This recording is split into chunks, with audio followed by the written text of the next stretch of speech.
How's it going, everybody? Welcome back to LUMIX Live. It has been quite a while since we have been doing these streams, obviously, so we are super excited to be back in our new home here on the Global LUMIX YouTube channel. So thank you, everybody, for your patience as we made the transition over to this account from the old one. We're still working on archiving all of the previous live streams from the USA channel. It's a very manual process getting things downloaded, re-uploaded with the titles and descriptions and all that kind of fun stuff. And hopefully what I'm trying to also do is make sure that they're also time-stamped as best as I can so that, you know, it stays as a resource for everybody globally and you'll be able to go back and kind of search things that you need. But like I said, I'm super excited. It's been way too long, and I figured now is kind of like the perfect time, even though I don't have everything else ready to go yet as far as the archives go. But coming off of the 40mm launch, the L10 launch just a few weeks ago, some firmware updates that are going to be coming for the S9, it kind of just made that perfect sense to kick off and let's chat about the L10 because there's been a lot of questions and, you know, kind of searching about that camera. And yeah, introduce those of you who may have not seen LUMIX Live in the US channel. Introduce you here on the global channel to what this platform is and what we're hoping to offer to everybody. So, if this is the first time you are watching a LUMIX Live, these are now going to be basically bi-weekly streams where you have a direct connection to us, Panasonic LUMIX. You can get your questions asked. We can answer as many of them as we can. Obviously, I'm not going to be able to answer every question that comes across. There are some things that I don't have answers for, some things that I cannot answer on this stream. And we'll try to be as transparent as possible with the answers that I can get. But these are also streams, hopefully now on this new platform, that you'll be able to have and be part of conversations with others. So bringing in people from various different regions, some of my European counterparts, other US counterparts. Maybe we can get some of our team from Japan to join as well. But really designed to be a platform for you to have a voice, to speak directly to us as a brand and not have to necessarily filter and have conversations on various different social platforms where, let's be honest, some people speak without any kind of authority and come across as having authority. We want to be able to give you a platform to have direct answers as best as we can. So, with that, as I said, if you have questions that you want to ask us directly, make sure to tag, as you can see many people are doing, tag at Panasonic LUMIX Video. That's the formal channel name. So if you tag there, it pops up on my side so I can see it. I can try to get to as many of them as I possibly can.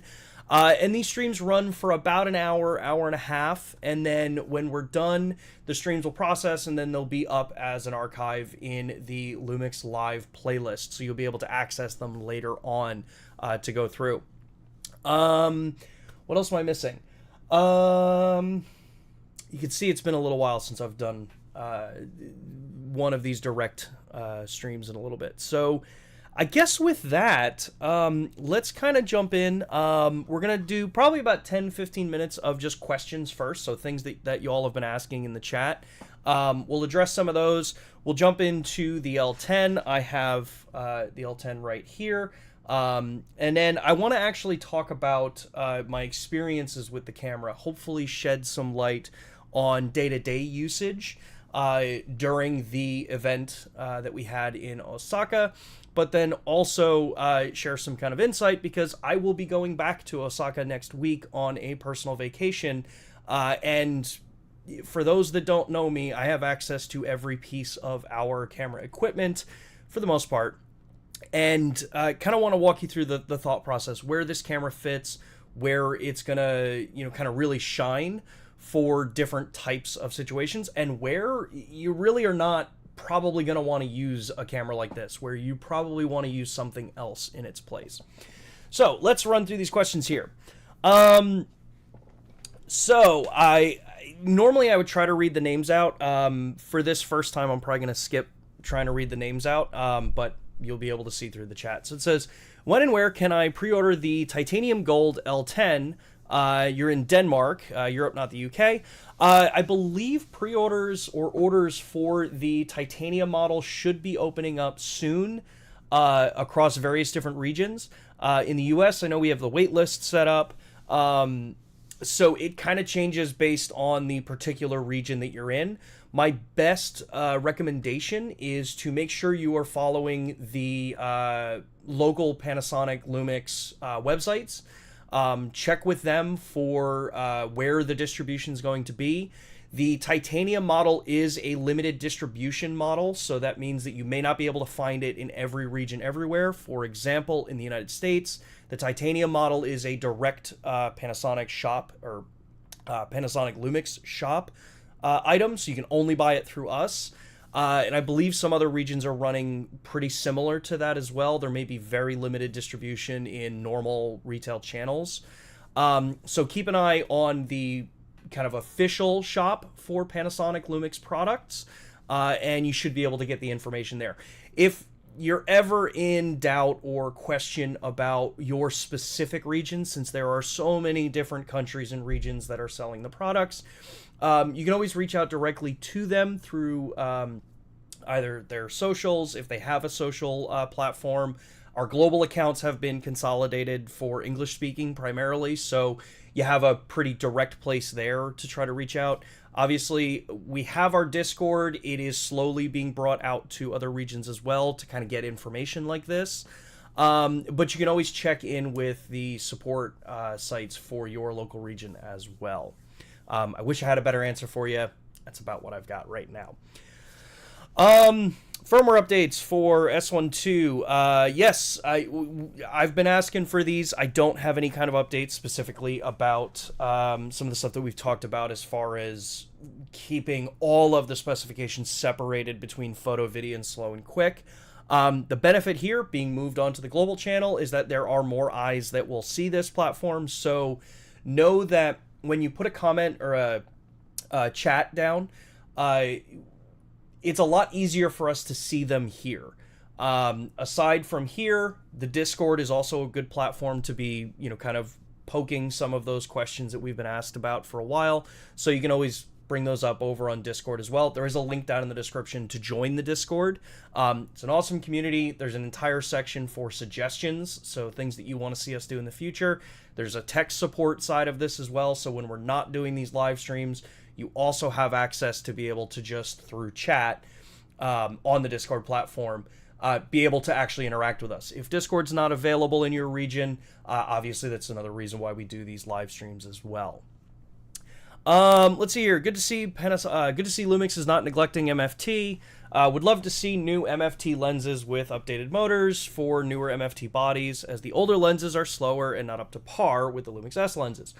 Yeah, it's I'd say like 75 to 80% of the legacy Micro Four Thirds lenses are fully capable. I'd say about 90% capable.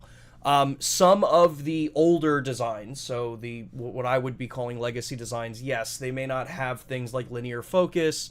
Their focus motors are designed from a different era, so certain things like ultra smooth focus transitions, certain situations like the aperture control, so the iris control, the smooth control that we have on the Leica series and the newer G series lenses, would require some of those lenses being completely overhauled.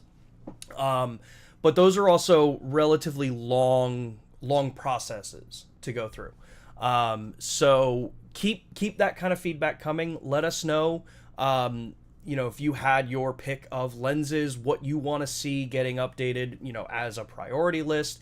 It's not as easy to just, say, hey, we're going to take the entire line and update it immediately. Things need to be, kind of processed out through resources and time and cost and all those kinds of things. But we are always constantly listening and trying to plan out the best path forward for updating and upgrading and all that kind of fun stuff. And I have to apologize, I will be drinking some tea during this to make sure my voice doesn't completely get destroyed. Let's see here. Curious why the estimated ship date is June 17th in the US, but July 31st in Canada. It could be a number of factors. Importing, setup on web pages, transit times, all those different kinds of things. Every region's going to have maybe a slightly different ship time or estimated delivery time for certain products. And a lot of times, especially these days, it can come down to simple things as moving goods throughout the world. So yeah, just kind of keep an eye on it for your various region, and you'll be able to get the most up to date. When will we see the vertical interface from the L10 in the S5 IIX, S1 IIe, and R? Well, so I don't have any kind of specific information regarding the vertical UI being brought to other cameras, other than we are listening. We do understand that that is something that people do want to see in other cameras that we've got released. For the moment, the L10 is the only camera that does have it. As we kind of move throughout time, obviously this platform will be one that you'll be able to get a notification about if those kinds of things do come to other cameras as well. So I would say keep an eye on the channel here, keep an eye on the social platforms. They'll be your number one indicator as to when things happen, if they are going to happen. And yeah, just kind of go from there. But we do hear everyone's feedback. It's the same with like the 65x24. We do hear, kind of feedback from everybody wanting to see these different aspect ratios of these different functions or capabilities spread across more of the ecosystem that we have both in MFT and in full frame. But know that sometimes those things can take some time. Sometimes there may be some hardware limitations for certain features and components. But we're always doing our best to make sure that we can properly support you as photographers and videographers with the latest and greatest when possible. That does not mean that every product is always going to be able to get the latest and greatest from the newest products. There are times where certain things are either just not appropriate or just not possible to bring back to older cameras after a certain period of time. So let's see here. We addressed that one. Subject detection in 5.1K 60. I do not think that's something that will change on the cameras with HDMI. You still do have full phase autofocus in those. Subject detection is just not available. Smooth focus. Yep, so we talked about that one. When will Panasonic finally address lag when using flash on the LUMIX cameras? This is something that I've had many conversations with the team in Japan about kind of refining. We've been getting better and better with each of the firmware updates. On the L10, in my experience, I don't really seem to have that big of an issue. TTL will cause a little bit more of a lag there because of the way I think the protocol works. But for the vast majority of shooting, at least for the cameras that I use flash on, which is primarily the L10 now, it's been great for like street photography and stuff like that where you want to use flash. But that is another one of those things that as we are taking the feedback, as we are kind of refining and building out, knowing that we are a very video known brand, the photography side has been, inching closer and closer to getting more and more support. So those of you that are photographers with our brand, the more you let us know, the more you make your voices heard, especially here in the live stream over on the Discord platform, the easier it is to make those justifications. Because again, knowing that we live in a hybrid world where video is currently king, making sure that your voice can also be heard is an important thing, because a lot of times we'll see certain comments that'll be, you know, relatively quiet or kept, you know, kind of kept silent. And if you don't speak up to the things that you want in some of these different platforms, like again, here on YouTube or over on the Discord, it's hard for us to understand or to know exactly what it is that you guys want to see. So as far as like things like Flash goes, we've been hearing the comments, we've seen it, we've made some changes over the years to get better support in there. I'll tell you, from when the S5 II series originally launched and we kind of really broadened out who's purchasing the cameras, to the S1 II series, there's been a night and day difference in strobe or flash performance. Off camera is a different topic. They're not really different topic, it's a different branch of the conversation. But I've got cameras that have old firmware on them, and when I put them side by side, there's a substantial difference in performance between them.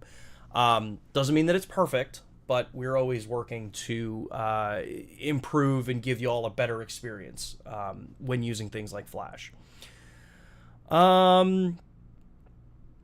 Let's see here. Arilog and Cine A profiles for the G9 II. So the G9 II is a photo camera. It is not video primary, so I can fairly confidently say it's not going to get Arilog C3, and I doubt it's going to see the Cine A profile. If you need those things, that's what the GH7 is for in the Micro Four Thirds world. Let's see here. Will there be updates for flow for multicam monitoring on the S5 IIX and S1 II? We've gotten that request a couple of times. I don't know if we are going to see multicam in LUMIX Flow at this time, but we'll definitely bring that back to the engineering team as well, and kind of point them to watch this and, you know, hear y'all's feedback with that one. Congrats on the new home. Looks very familiar. Yeah. Let's see. If I said the L10 was a dream camera of mine, would you make fun of me? Oh, heck no. The L10 is one of my dream cameras, honestly. After getting it, using it for like 2 weeks in Japan, and actually using it for what it's designed for, not lugging around the rest of my equipment, which I brought and just lived in the hotel room, it's incredibly freeing. So one of the things that we're going to talk about in a minute here. What's the market response for the L10? What can you say about stock and availability? So, the market response has been insane. Now, I know that there's some hyperbole in that, you know. For those that don't know, I do work in marketing and creator relations for Panasonic LUMIX USA. But truthfully, in the market, in the kind of overarching area of people that enjoy photography, that want to buy a camera, this thing is ridiculously popular. As far as stocks and availability, it's selling far beyond our expectations. And I know every brand always kind of says stuff like that, you know, hey, it's beyond expectations and blah, blah, blah. But going into a launch like this, we know that there's a market for a camera like this, that people wanted a compact, and I'm going to address the term compact in a minute, that they wanted a quote unquote compact camera that, you know, is something that you can just bring with you, that kind of functions in a way like we used to decades ago, where you had your pro equipment, which would be interchangeable lens, whether that's MFT or full frame, and you would use those for the jobs and the times where, you know, carrying around equipment, multiple lenses, were not a friction point in your decision to want to take a camera with you. We used to have cameras that were companions back in the day, where I would be able to have my pro kit, work during the week, be able to make money off photography and videography, primarily photography at that time. But then on the weekends, when I would go, you know, out to dinner, when I would be going for a walk through town or something like that, I'd want to bring something with me, but not my entire kit. I didn't want to look like a tourist in my own town because I've got, you know, all my stuff with me in a bag. That's exactly what this brings back to the equation. Being able to say, I've got an incredibly powerful photo camera here that happens to do some video as well, and I can just take it and go. I don't have to think about it. I don't have to think about what lenses I want to bring. I'm not overpacking. So because there is such a kind of demand in the market, there is a desire from creatives to have something like that again. This camera is fitting that need. Having the ability to have a zoom lens and not be stuck to a fixed focal length, which can be fine for some, but the vast majority of people would prefer to have some flexibility there, is really showing that this thing is effectively one of the best, if not the best, companion camera that you can pick up today. Well, in a few weeks when they actually start shipping. So, yeah, as far as availability goes, too, on the second part of that, availability is realistically gonna be tight. There is such a pent-up demand, and we even expected to have much higher demand on this product than you would normally expect with a product that would sit a little more niche into the photo video world versus the kind of general lifestyle. I go out, I want a camera, but I don't look at things like DP Review or Petapixel or any of our, kind of world. That side of the world is just going crazy over the camera for the look, the style, the functionality. They don't bog themselves down with what is this dynamic range test chart or what is the sharpness at 200% pixel peeping. They want a camera that works, that has seamless integration into their mobile device. LUMIX Lab brings that for them. And now with the improvements and the design not being just another, kind of blacked out camera, this gives us some personality to there. It's why the S9 is also still a massive success for us.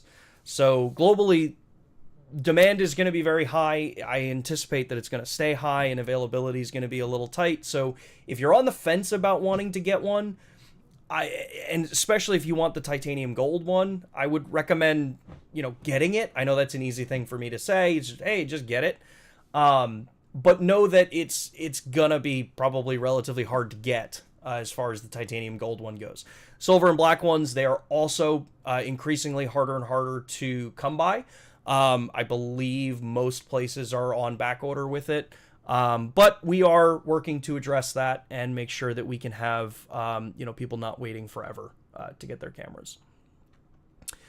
All right. So let's actually talk about the camera now. So, for a number of people, as I mentioned, the L10 is that camera that really sits to be the companion for you.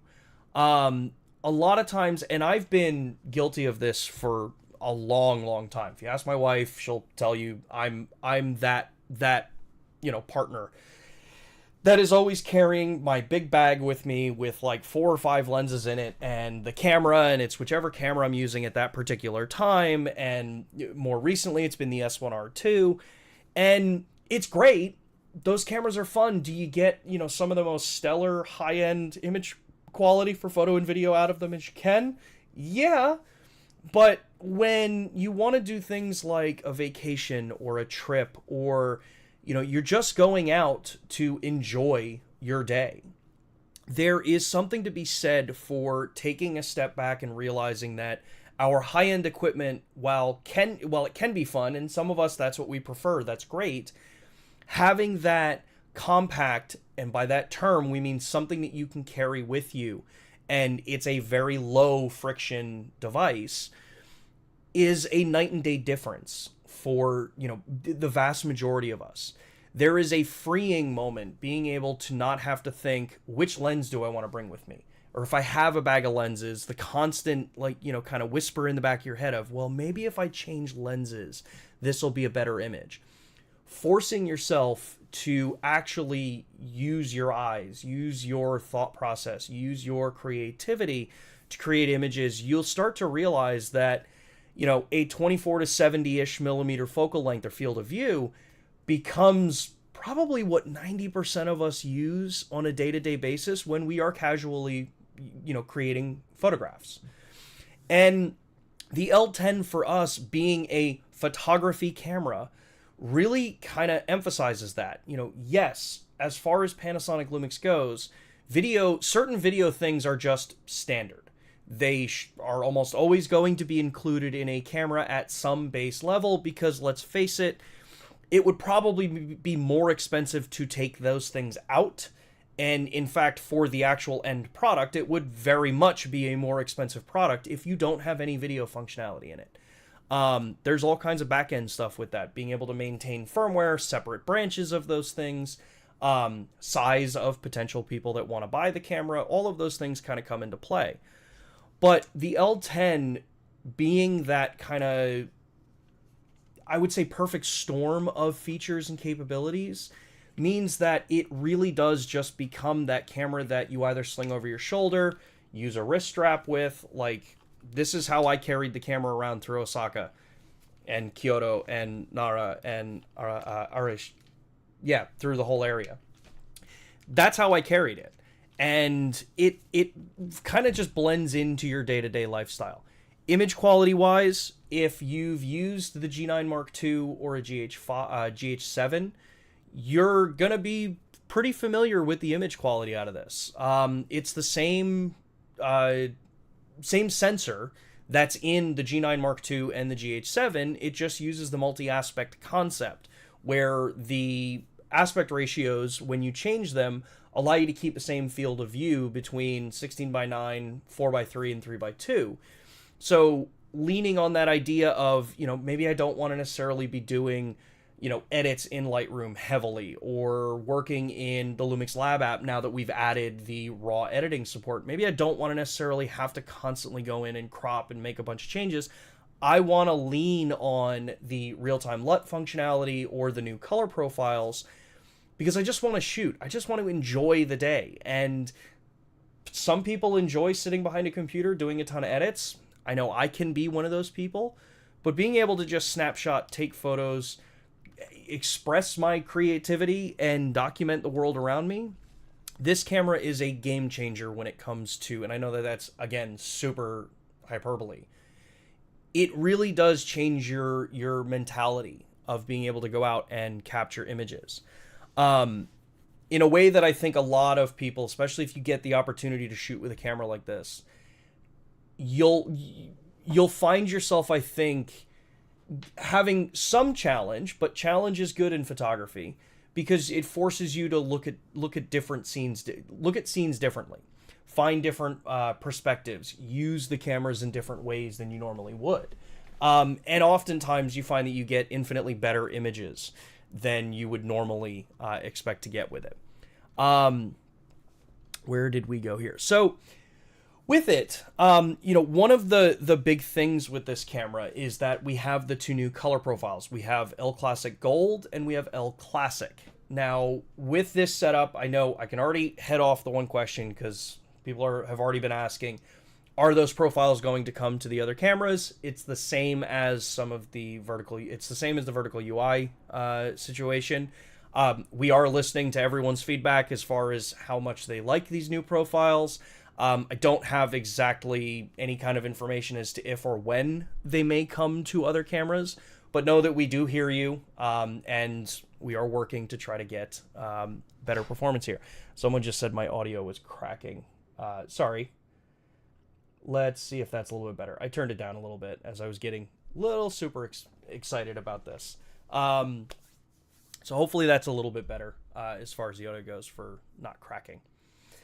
Yeah, so as far as like the performance goes with it, those new profiles are designed really to be that kind of, I want to be able to shoot and capture images right out of camera.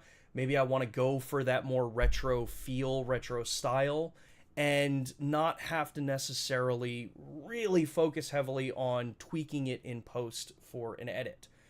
So L.Classic, the basic L.Classic, is a much cooler toned kind of image out of it. And actually, I want to do this to kind of show you all. So this is one of the images I took with the L10 while in Kyoto, actually.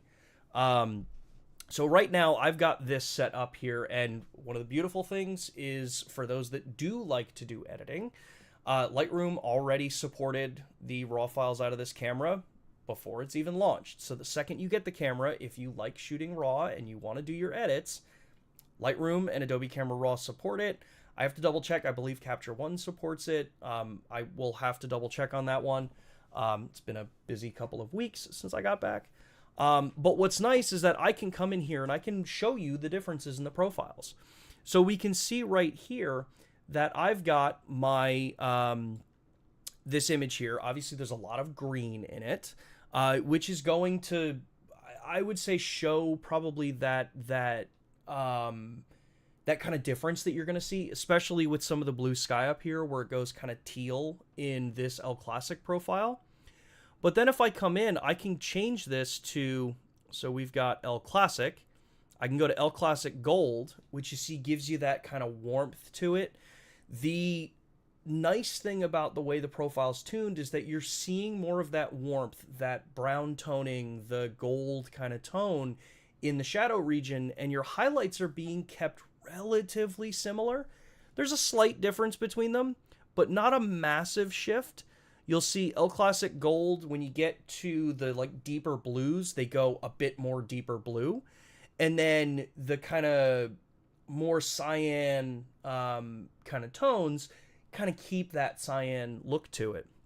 So if you go L.Classic to L.Classic Gold, actually the other way around, L.Classic gets a little bit bluer, L.Classic Gold goes a little bit more onto that cyan palette. And then we have the existing one that we've had, which is L.Classic Neo, which is a very low, which is a very low contrast and kind of a much brighter tonality to it. So you see that with this one image, just changing this profile, I get 3 massively different looks out of this. So across the board, you've got a lot of flexibility in how you want this the images to look directly out of the camera. Because you can do this in camera, you don't need software to do this, but you've also got that function available. If I go to one other image here, to kind of really exemplify this, we'll see here I've got my L.Classic Gold, and if I change this into L.Classic, you see you get a totally different feel to the image. L.Classic gives you that, kind of more cyan, it's the lighter green tones in this. L.Classic Gold, you get that warmth in the shadows. The green goes to a darker green that has, a little bit more brown leaning. And then L.Classic Neo goes to that, not necessarily my personal preference in color profiles here, but you get a little bit more of that, kind of vibrant, maybe vibrant's not a good term for it. You get a much airier look to the image. So you've got tons of different flexibility with the color profiles and the images that you want to get out of it, all within the camera. And this is before we even touch things like real-time LUT and its flexibility for having, basically your entire edit. So if I'm someone that wants to, say, edit an image and create a LUT, and I want to do it the kind of highest end performance way, which would be doing it through either Photoshop or something like DaVinci Resolve now that they have raw photo editing support. You could do your edit, excuse me, you could do your edit, create the image that you want, save that out as a LUT, so it'll save it out as a 33-point cube file, so it's .cube. I can then send that to LUMIX Lab, assign it to a profile, and then load that into the camera. So that now I've got infinite flexibility with this. I rarely would have to go back in and use software to actually edit the images to create them again. You may need minor little tweaking between them, but you've got a great platform to just be able to take the camera, go out, create images, and not have to spend so much time in post. Photography can be a really fun kind of experience that oftentimes, especially for those of us that work in the field and spend time working with clients, a lot of times we get burnt out because we start to focus way too much on the technicalities of images, of creating content. But being able to go out and create an image that you are, like, that you feel, that you really enjoy, that you love, that is something that the L10 brings in this world. Let's take a look at a couple of the other questions that came through here. Will we ever see a DJI hot shoe adapter for their lav mics, the one that replaces the 3.5 millimeter cable? I'm not sure. Our hot shoe functions through the pin configuration on it, so that I'm not sure if that's doable. I honestly just not sure. Is the S1H supported on apps like LUMIX Flow because it's a video-centered, cinema, Netflix-approved camera, and Flow is a very helpful for remote monitoring. The S1H is, if I remember correctly, the S1H, because it uses the older engine, isn't compatible for LUMIX Flow. It requires the newer engine and the newer like Bluetooth and Wi-Fi hardware to be able to function as needed in the newer stuff. Let's see here. Is titanium gold limited edition, or is it going to be made for a while, or what? The titanium gold it's a limited release edition, which means that it's not available in all platforms yet. But it's a model that you'll be able to buy. When is playback going to be available in LUMIX Flow? You do have a playback function when you've got the camera connected and you're using one of the script functions. You're able to go in and view the clips that were there. Not just as a straight up monitor, but as when you're using Flow as the Flow is designed for. L10 has new feature to define zoom speed, which is great, but only provides 2 speed. Is there a plan to add more granular speed to increase the speed? I've asked about the zoom speed, so going from point to point. I don't have an answer as far as if it can be sped up or not. I'll tell you, in hand, it is very much something I would highly recommend people trying. Get your hands on it, actually try to use the camera. Focusing on what one or a couple people on a forum say that have never put their hands on the camera, have no experience with it, versus all of the people that have had experience with the camera, can be 2 completely different stories. Yeah, so.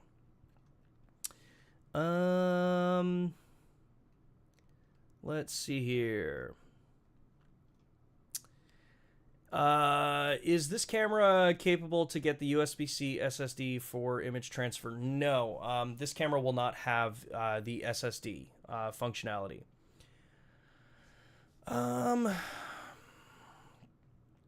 Spraying front of cameras, no lag is such a basic requirement. So as far, yeah, we're constantly working to improve the flash functionality with the camera. I will say I've worked with dozens and dozens of professional photographers that exclusively use the LUMIX ecosystem with flash for photography, and the cameras are fine in the vast majority of use cases. There are very limited what they consider outlier situations. That does not mean that we will not be focusing to improve those things. Just that's the current state of it. It's easy to get into an echo chamber where everyone yells that something is bad when really it's only like 2 or 3 people yelling that something is bad, and the rest of the world is kind of looking in going, this is fine. We will still always improve and push to make things better. Yeah, so I was still on my images. So let's take a look here. So wanted to make sure I didn't miss, because YouTube jumped here. L10 grain effect in video, possible or not? Yes. So grain effect. There are some updates that come with LUMIX Live, LUMIX Lab. So let's actually talk about some of those. So let me shuffle my screens around here, and let's go back to here. So as we mentioned, with the L10, LUMIX Lab was also updated. There's a number of changes with the app that are specific to the L10 as of today, but other cameras do have some compatibility with various different features. And one of the big things here is that, if we look at what was changed with it. So LUMIX Lab 3.0. If you're on Android, it's 3.1 or 3.01. If you're on Android, make sure that you go to the App Store and just update from when we first launched it. There was a minor fix for it. But we added RAW support. So you have RAW photo editing support for lab compatible cameras. So that means that cameras that can connect to lab can have their RAW files edited. You've got that functionality now. There is a wired connection support, which I'll talk about in a second. In-app editing of your photo styles. This is kind of a fun one. It's surprising how much I've actually preferred doing it in the app than doing it on the camera. There are additional parameters for LUT creation. The UI's been updated as well. And then the L10 and then the S9, when the version 2.0 firmware comes out, you'll be able to do firmware updates into the app as well.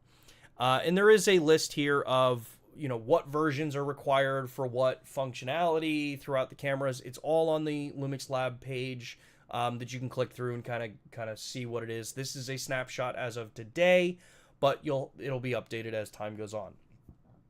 So, if we go into, so we know what a LUT is, we know what that part is, we know what Magic LUT is. We'll cover those if people have questions about it. So the RAW editing. So yes, you now have RAW photo editing in LUMIX Lab. This is compatible with the S5 Mark II, the S5 Mark II X, the S9, the S1R Mark II, S1 Mark II, S1 Mark II-E, GH7, G9 Mark II, and the new L10. All of those cameras are the LUMIX Lab compatible cameras. That means that they've either received a firmware update over time in the S5 Mark II case, and the G9 Mark II and GH7 case. They've all either received a firmware update that added compatibility for LUMIX Lab, or they launched with LUMIX Lab already in existence. So any of these cameras, if you shoot RAW files, if you shoot HEIF, if you shoot JPEGs, you'll be able to transfer them over to the app. The UI has been updated as well, so you now have a My Works tab, which is where all of the images from your cameras are kind of bunched together. This allows you to do your editing. The editing panel is pretty much the same as what you've seen before. You've got all kinds of adjustments for exposure, curves, highlight, shadow, contrast. You've got the ability to add grain, to add vignetting, all the kind of common things that we are used to experiencing when it comes to like raw editing software. Now just in the mobile app, so you don't have to round trip it to something like Lightroom Mobile or any of those other programs. The other addition here is that with the L10, there was an update to the MP4 Lite system on this. So you do have 120 frames per second option and a 60 frame per second option in 4K for the MP4 Lite codec. The MP4 Lite system is the one that's designed for direct transfer to your phone. So for super short clips, things that you want to kind of just quickly be able to get up, use, share to social media. Think of it as ways that you may capture video with something like your phone, but you want to have something that's actually good, especially in low light. You now have that function in LUMIX Lab as well.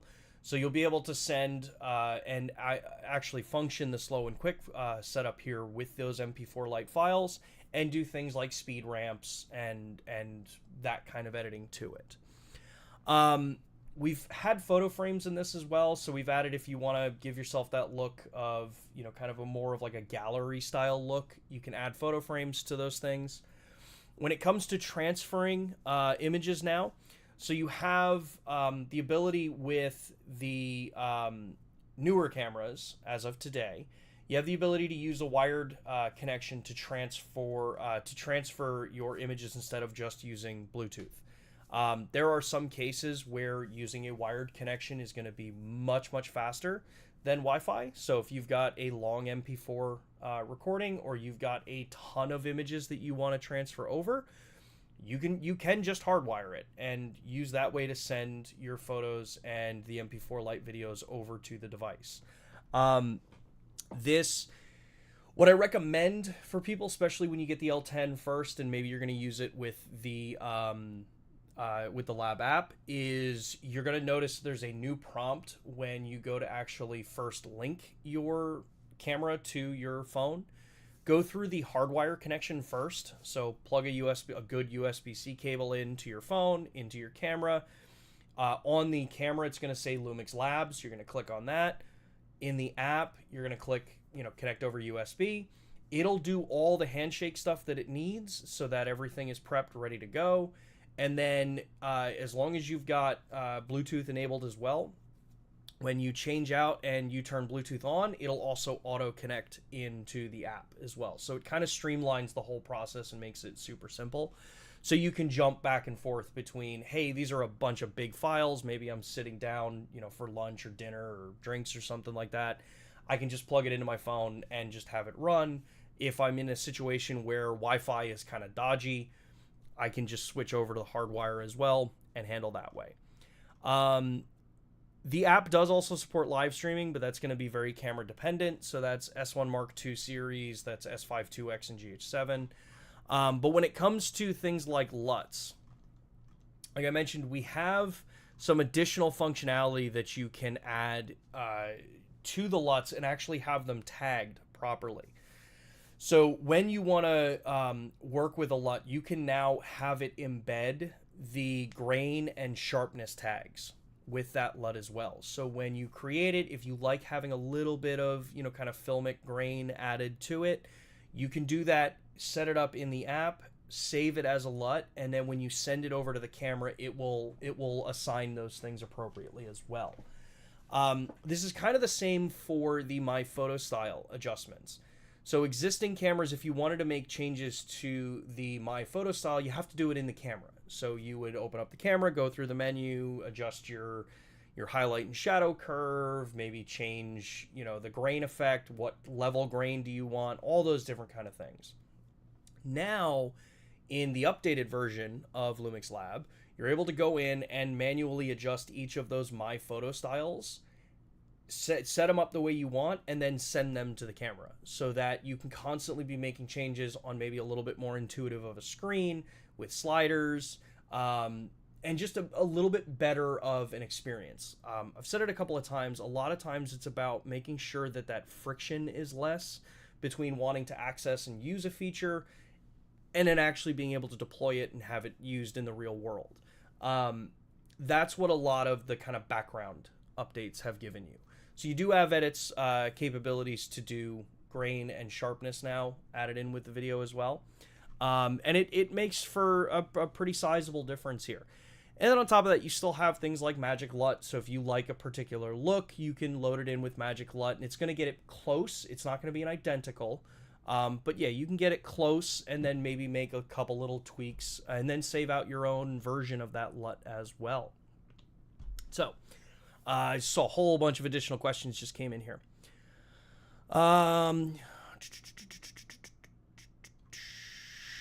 Will going on the wait list give us dedicated link to buy the titanium model, or will we be fighting to buy one once it's in stock? I will double check. I think it indicates which one you've signed up for, depending on which one you've got selected on the page. At least on the US one.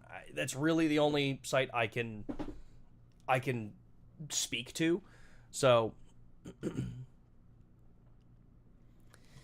Okay, this one I want to say. Why is the LUMIX marketing department working this way? I don't mean this as a criticism, but why include a PASM dial instead of the shutter speed controls like on the LX100? The same goes for zoom. So this is a very fair, kind of commentary, I'd say, from those that really liked the original LX line of cameras. And the fact is that when we set out to build the L10, and for those that are interested, the L10 is the 255th LUMIX camera made. So tying in with our 25th anniversary, that means that, as we're going through, there are things that you want to let the past guide you with, right? what made a product, what made a camera loved by a bunch of people, and are those things still relevant to modern day? And sometimes, whether we personally believe or not, or prefer or not, sometimes things that worked or were priorities years ago just don't translate to modern day. And you're always looking to build a product, or a camera in this case. You're always looking to produce that in a way that kind of still honors the heritage of the line, of our, kind of past, but also doesn't find itself bound by those requirements. Because a lot of times, if you bind yourself to the old mentality, you will forego things that would actually be a better real world experience, create less friction for people. And I would say that the shutter speed dial, a dedicated shutter speed dial, while looks cool and for some people is a great tool. I myself am someone who really likes the retro design, having direct access to shutter speed, things like that. The fact of the matter is that the vast majority of people that have cameras that have a shutter speed dial on the top, save for specific parts of the creative photography, videography world, don't actually use them in the long run. They use them for a little bit, going in, changing shutter speeds, shooting full manual, all that kind of stuff. And they are products of an era where full manual was still the primary way that people would use cameras in photography. Fast forward to 2026, all data shows that while it's a cool thing to have on the camera, it is left in A, or auto, more often, way more often than it is ever utilized. So because of that, you have to kind of understand, when you're conceptualizing and designing a product, what is it that people love about the cameras? What is it back in the day? What is it that people moving forward, how have their experiences, their requirements, their desires, their physical use of these products, how has it changed in 8, 10, 20 years?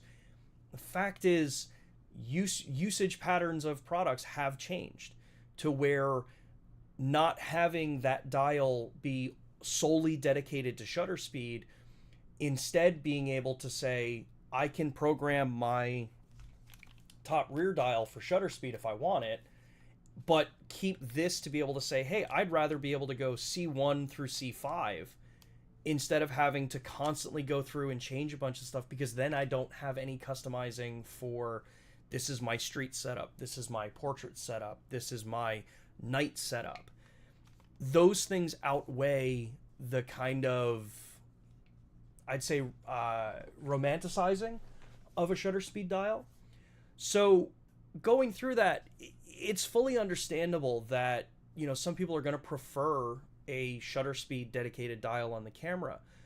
But at the same time, if you take a breath and think, how do I actually use the camera in day to day for what it's designed for? Am I someone who's constantly going up to that dial, changing the shutter speed? Is that taking me out of the process of actually capturing and observing the world around me for photography? Or does putting the camera in aperture priority or shutter priority or even full manual, and knowing that I can make all of those changes while my eye is still to the camera and I can see them in the viewfinder while I'm making them, is that a better experience in the actual real world? Those are things that actually really sit and went through the design team and the planning team's mind. How do we make a camera for today while not ignoring our past? And that's where we get this. Same thing with the zoom setup. If you're someone who's used to working with full-size SLRs or mirrorless cameras, and you're used to mechanical zooming and quickly running and gunning and doing all this stuff with the camera and stuff like that, that's great. There are definitely appropriate times for that. But the L10 is also a camera that will force you to compose. Maybe not force you to compose. It will enable you to compose, to be thoughtful about the images. Not that you can't be thoughtful in the other methods of shooting, right?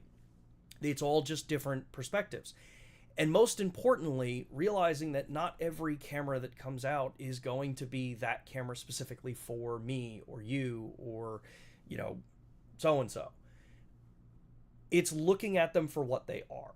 Is this something that is going to, when I actually use it, instead of prejudging them based on what a few vocal, angry people online say, but then also not blindly going based on what some really excited, happy people say about it, understanding how does this fit for you? What does this fit for your style of creation? Is this something that you can see fitting into your kit?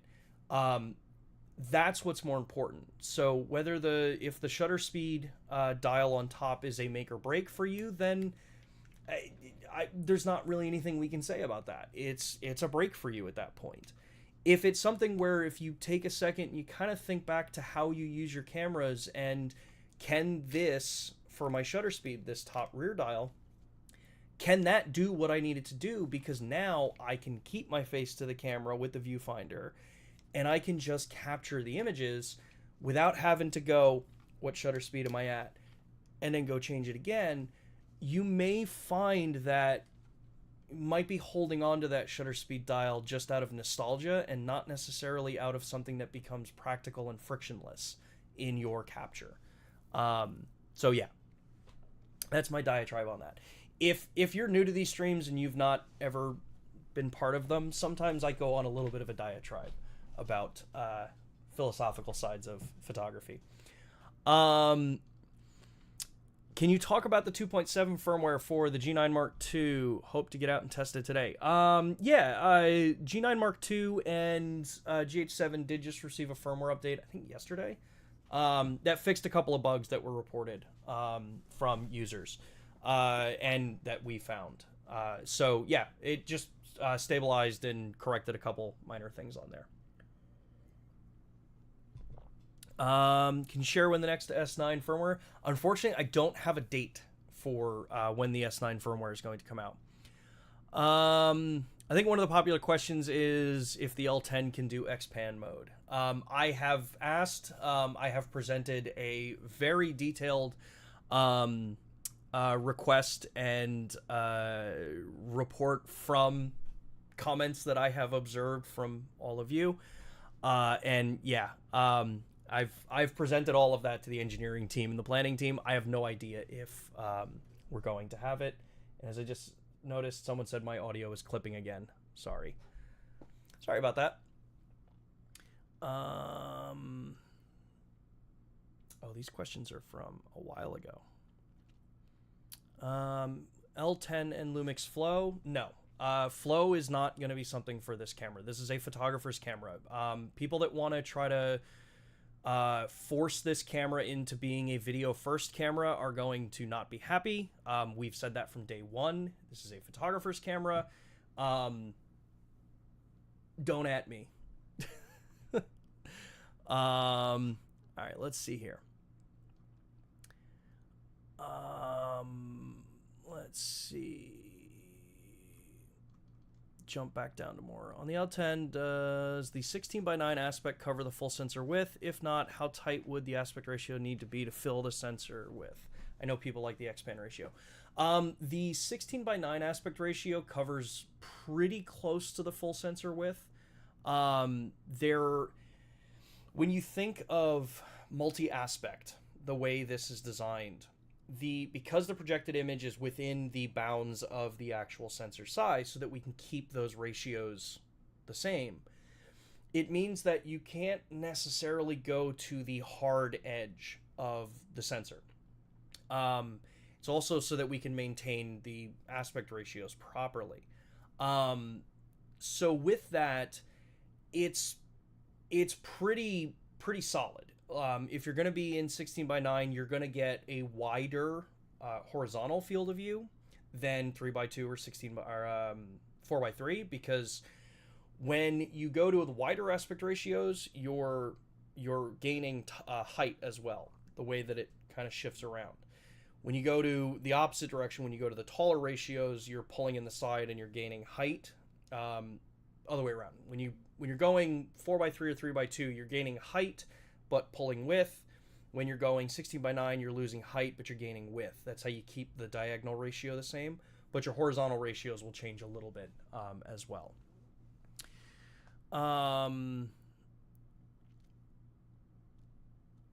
Let's see here.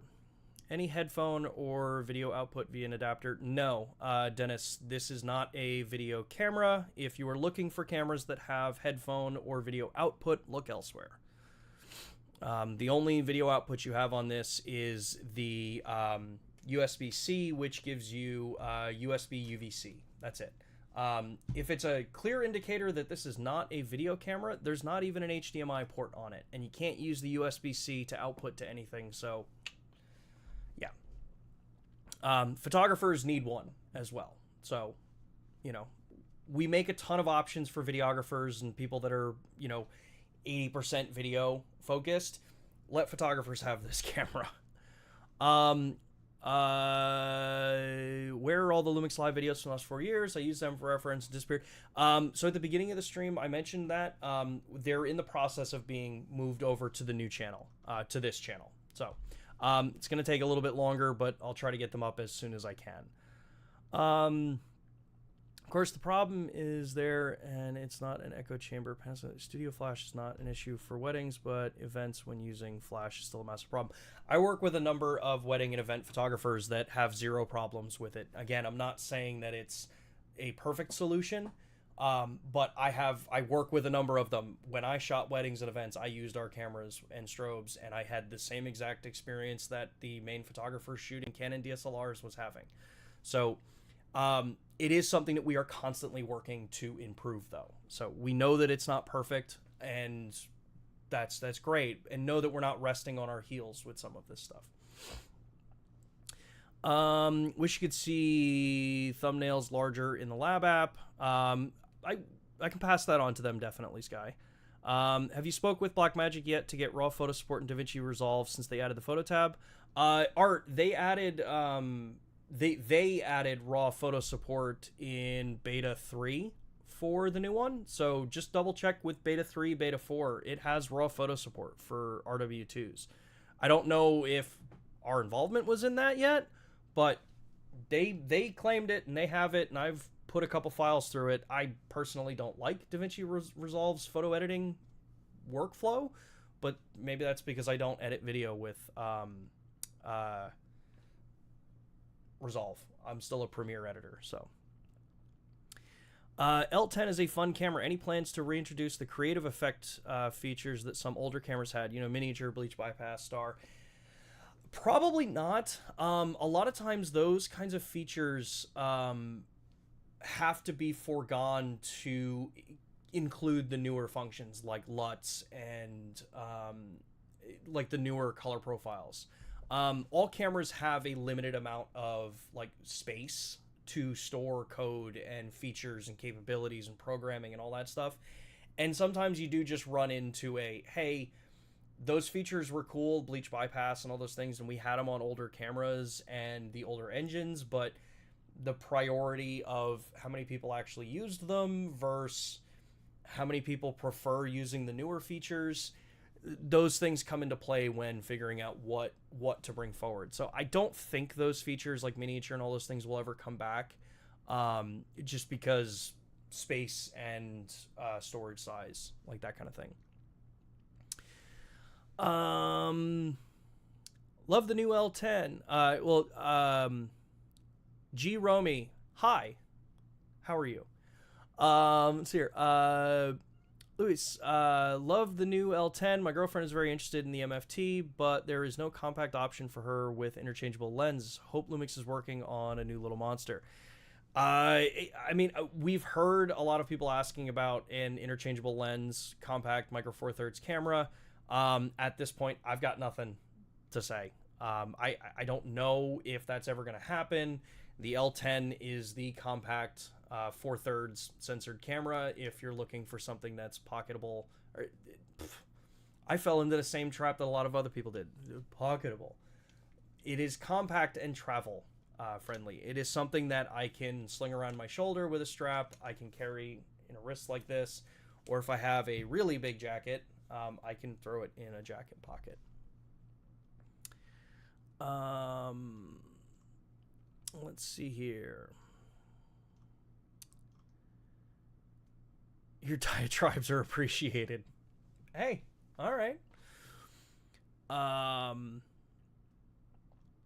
Let's see here. Not a camera-related question, but how do we apply to be a Lumix creator? I won the first creator grant. Being a Lumix creator in the process was rarely mentioned, and it was pretty bummed out about it. Let me check in with the team on that, because our creator program it's a slowly growing program. It's kind of a different setup, but I'll check in with the team on that one. Congratulations on the grant, by the way. Is there anything more to say about the G9 2 firmware update other than the 2 fixes? At this point, the only stuff I have for the G9 2 firmware update is what's published on the update. I know if you're over on Discord, a couple people have used it, and we're having a very particular issue that this firmware corrected as well. So I would recommend if you want to get more users' feedback on it, definitely go check over on the Discord if that's available to you. Let's see here. Sorry to push, but it's probably the most important question. Is the L10 better sealed than the LX100? Can we ensure we won't get dust again as previously just got played by? So I want to set something very straight here. I work with service and support and all of those kinds of things, and how cameras are used and reported back if there are problems. The L10, in the three months that I've had it in hand, I've used it, thrown it in a bag, gone around. I've traveled globally with this camera so far now. Always carried it out. Don't carry it in a bag, that kind of thing. If I'm out on the streets all day, if I take this camera, it sits down like on the bar with me, or if I'm at a restaurant, it's usually there with me, or it's slung around my shoulder. Most of the time when I shoot, it's open like this. I've had this at a night out of karaoke in Osaka with a bunch of friends, and everything is fine on the camera. I recommend that there are some that like to perpetuate commentary based off of a 10-year-old experience without having any experience of anything newer, or they're kind of understanding that as time moves on, tolerances get better, build quality gets better, machining capabilities get better over those years. Things don't just sit idly for 10 years. So I would say with this camera, it's never been marketed from day one as having weather resistance. We do not use the term weather sealed. Weather sealed is a very specific term. You'll notice none of our cameras say that. It's weather resistant. The L10 is not rated as weather resistant. But in my entire time using the camera, through all of the time here in Austin, so I'm based in Texas for those that don't know, traveling internationally with it, using it between Osaka, Kyoto, the surrounding areas, when I go back next week, being able to use a camera like this and be able to not have to think about it is fine. Should things ever happen, that's why we have warranty service. That's why in various regions you'll have anywhere between a 4 to 5 year warranty, or 3 to 5 year warranty, depending on where you buy the product, what channel you purchase it from. So know that should something happen, you're gonna be covered, as long as it's within a warranted service repair. If it's something damage related from an end user, use case or drop, or something gets spilled on it, that kind of thing, that's a totally different case. It's just understanding that, things aren't what they were 10 years ago. Things have gotten much better. So, Oh, Cam is here. Hi, Cam. Yeah, so some people asked about, like, so, you know, we don't have a built-in flash on this camera, and we know. What's nice, though, is that there are things like this. This is the little Godox IT20. This is my little go-to flash. This is what lives on it. It's like a $30 flash in the US. It's like a $30 flash on Amazon. That gives me TTL, that gives me all my control, and I can do my flash photography with it. So this is like the go-to with it. And honestly, I think a lot of people would prefer to probably have like a flash like this. We used to make one. We stopped making it years ago. And it wasn't as powerful as the IT20 here. Let's see here. Will there be an option in LUMIX full-frame cameras to remove the forced crop with APS-C lenses? No, because the L-Mount Alliance has that as part of the specification. If a lens is designed for APS-C by a manufacturer, and that is what they are categorizing the lens as, in the communication protocols, the cameras have to adhere to it. We can't just override and say, hey, we know a lot of people love this lens and they're fine with the vignetting, so we're going to remove it ourselves. That would be non-in-compliance of the L-Mount Alliance and the communication standard. And we're not about that, because at that point it causes problems of people that don't understand what these things are. And yeah, it goes against having a standard. So yeah.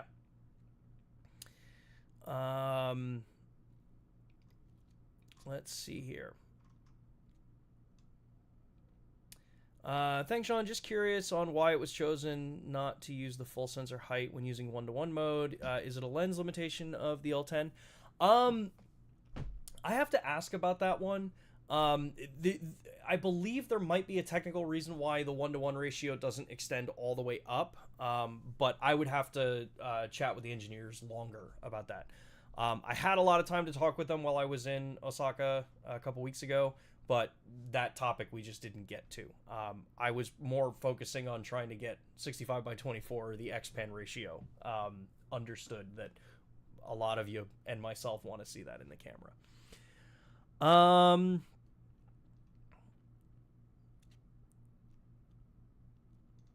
Let's see here.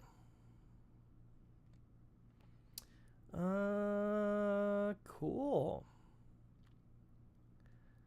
Shocked at how good the tiny flashes are these days. Yeah.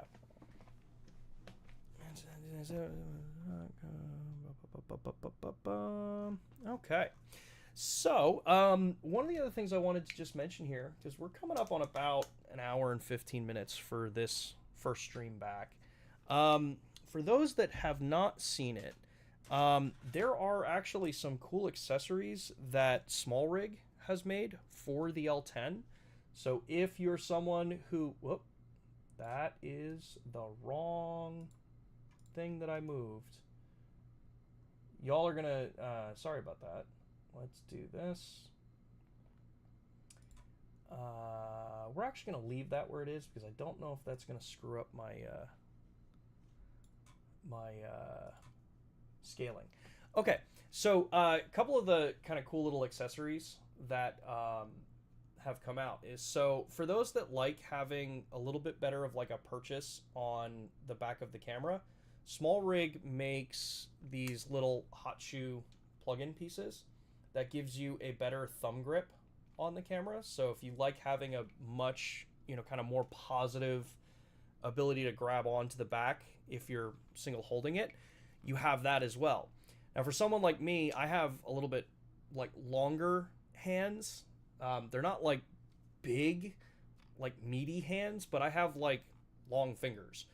So one of the things for me is that a lot of times my hands kind of go too small on this, which is why, as much as I love the LX100 and how tiny that camera was, it was a nightmare to shoot with if I actually think about it. You know, it was always compromising getting a hand cramp to shoot with it.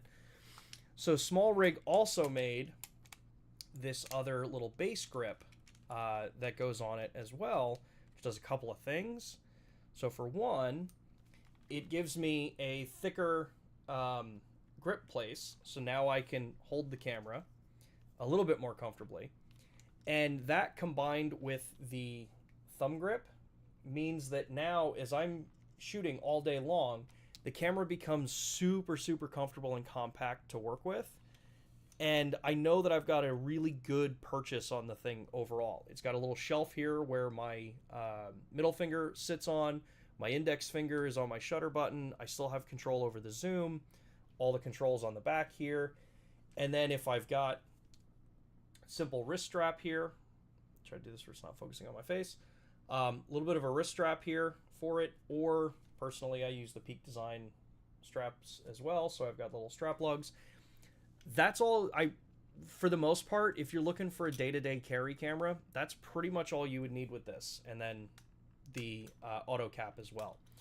I believe Small Rig is making them for each of the colors as well, so I believe they already have the titanium kit. So if you go for the titanium one, it's the actual grip and the thumb rest. And then I think they have them for the other colors as well. And they also have the Arca Swiss base plate on it. So you've got that set up. For those that don't know, this does still use the BLK22 battery. So this is the much bigger battery than what you would normally see in a compact point and shoot. So I got like 2 days worth of, my casual vacation level shooting out of a single charge. Memory card is in a separate door, so I've got access to that when I need it. And then for those, as this figure, I'm just going to do a walk around on the camera. For those that also want, you've got your ports on the side, your USB-C port, which also functions as charging, as well as your USB UVC if you want to use it as a webcam, and then a microphone input. There is no headphone input. The USB-C port does not function as a headphone out. Again, more of that point that if you're doing high enough end video that you need a lot of that extra level stuff, maybe don't go for this. Maybe go for like an S9 at that point for the more video-oriented users. Let's double check, make sure if there are any other questions here. Let's see here.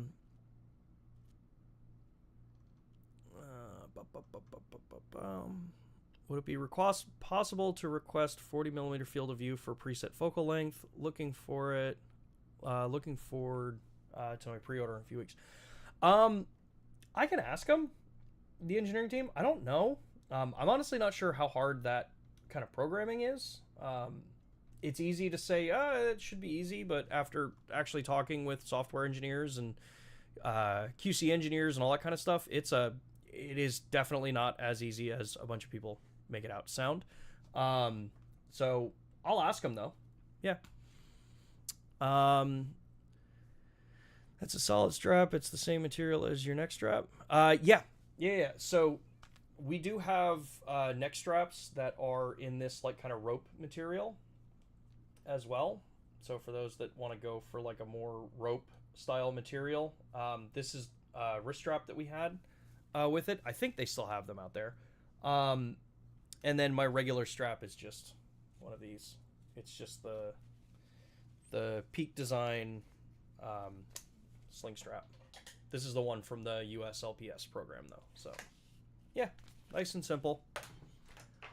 Are we going to be seeing that leather texture more in the future with LUMIX products? I would like to see it more. The Saffiano like leather texture on this definitely has a nice, like, for me, I think it has a nice grippy kind of texture to it. Even the Small Rig accessory grip kind of has a similar-ish design to it. It's more rubber than the leatherette design that we're using. But it gives a nice, kind of solid purchase. And then on top of it too, the back panel is designed like this as well. So you have that actual, when you're closed, it doesn't have the LUMIX logo written across the back. Which, another one for photographers that are hesitant about a full flip screen like this, it is probably one of the most useful screens that I've ever used for a photography camera. I know that that's kind of like, it seems like it's a minority opinion online, but being able to capture various different images like this one, I wouldn't have been able to capture this with a tilt screen, so just the tilt out back screen, because that's the camera holding like this looking up. Being able to flip the screen out and hold it so that I can view different angles, it's not possible the other way. So I would say if you've never tried photography with a fully articulating screen, give it a shot. You might find that for a number of situations you may actually prefer it, and the fact that when I travel with my cameras I can just flip it closed, and now I don't have to worry about scratching my screen or anything like that when I throw it in my bag, and or when I'm carrying it around daily. Because usually, like, if I've got anything in my pockets, I wear jeans, so you always have the little the what are they, like, the little like rivets on the jeans. I have ruined so many camera screens that don't close because the way I sling my cameras around, it rubs up against that, and then all of a sudden the screen's got a scratch in it. It's much better if I can close it when I've got it slung around my waist or around my shoulder, so that, you know, it's not scratching the screen, it's just on the back. So I trust Sean's judgment. He shoots some good photos. Oh, well, thank you very much. So all right, I think with that, we didn't really talk much about the 40 millimeter. We'll probably, probably talk more about that when I come back. So in 2 weeks, I may have gotten a little ambitious with like wanting to talk about all of the different functionality, with the camera, the firmware updates, and lab, and answering y'all's questions. So yeah, we'll shift the 40 millimeter conversation to 2 weeks from now. So for the next stream. And yeah, so we're gonna wrap up LUMIX Live for this week, but I want to thank all of you for joining and asking questions and giving your opinions, even difficult opinions or difficult comments about it. This is exactly why we want this platform. Why we are continuing this platform is giving you all a voice to speak directly to us. We may not always agree on everything, or a perspective or the current status of certain things. But that's, in my view, that's a good thing because it pushes us. We know how passionate many of you are about wanting to have the best tool for the job. And we are incredibly honored that you choose LUMIX as your brand, as the brand that you are using. We know that may not be the sole brand that you use. The world is a very different place these days. But know that you've got this as a platform. You can speak directly to us. You can get your perspectives across. If you don't have the ability to do it here on YouTube every other week when we run these streams, join us over on Discord if it's available. The link is down in the description below. If you don't already, follow us over on Instagram as well. Again, the link is down in the description below. Interact with us there. Have conversations with us. Let us know your perspectives. These streams, I hope you all find value in them, that you've got this, that I can try to answer as many questions as I can for you. As you've noticed, there are certain things that maybe I just can't answer, but we'll try to get stuff for you. We have a lot of fun streams that I've got ideas for over the coming year. As I mentioned, we are going to be shifting these to a bi-weekly stream. So it is this week, we're off next week, we'll be back the following week. And we're gonna keep an eye on the date and time. Normally we used to do these on Thursdays at 2 p.m. Eastern time in the US. Since I am based in the US, that's kind of where we started the time frame from. But now with the changeover onto our global platform, we're trying out this new date and time. If you all really liked how this worked, this time, all that kind of stuff, let us know. If you find people that, may be interested in these things, share the stream, let others know that, hey, this is something that LUMIX does. Know that, to my knowledge, I think we're still one of the onlys in the industry that actually allow you to speak directly to the brand, and have this kind of level of interaction, and we're going to keep doing it. Thank you again for everyone that has, patiently waited out while we transition to this new channel. And yeah, look forward to having a bunch more of these streams, way more in-depth conversations, some guests on board as well. Yeah, I hope everyone has a great rest of your day, your morning, your evening, wherever you are in the world. Get out there, create some cool stuff, show it to us, share it to us over on Instagram. Yeah, with that, I'm done for the day. Later, y'all. Thanks again. See you in 2 weeks.